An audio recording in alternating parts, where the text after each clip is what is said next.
əvvəlki nətərdir? Əvvəlki mövqeyinə qaytarır. Bəli, gəlib işləyirlər, bəli. Burada 3 dənə bina tikəcəklər. O binanı tikəndə qızım, özə bina. Elədir ki, mən tezləndirəm, infrat adamam. Mən yeri gələndə siz də məni bağışlayın. Tək elə mən yeri gələndə elə bir ürəyim ağrıyır, infrat adamam, asma.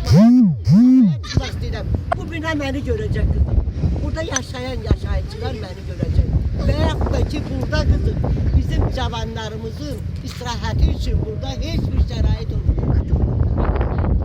Mənim adım Məlikova xanım bacı, məndən qızı Texniki Kollecin müəllimi, pensiyaçı müəllimə.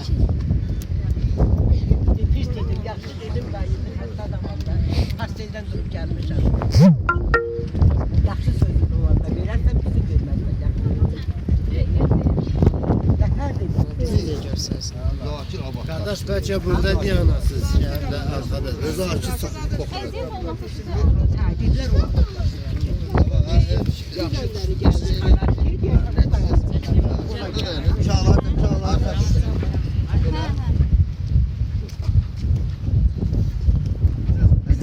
Bizim bir deputatımız var, Müzəsən müəllim Xəlilov. Uşaqlar yıxılacaq orada. Ona bak. Gördün.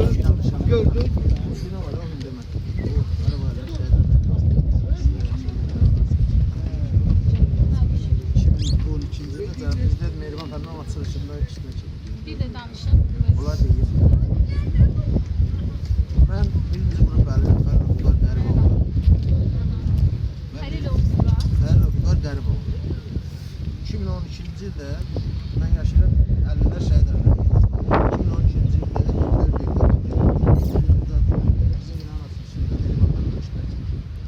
məhəlləmizdə tək bir stadion İmam meydançası var ki, burada cavanlar, yaşlılar gəzirlər səhər-səhər. Parka gedə bilmirlər, uzaqdır. İndi məktəbimizin ərazisini qanunsuz olaraq zəbt ediblər.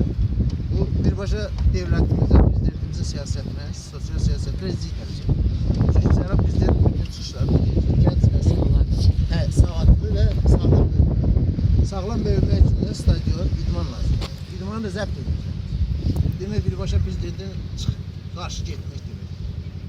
Bizim istəyimiz odur ki, tələbimiz. Cənab prezident bu işə öz münasibətini bildirsin. Qanunsuzlar eləyənlərə ciddi tədbirlər göstərir.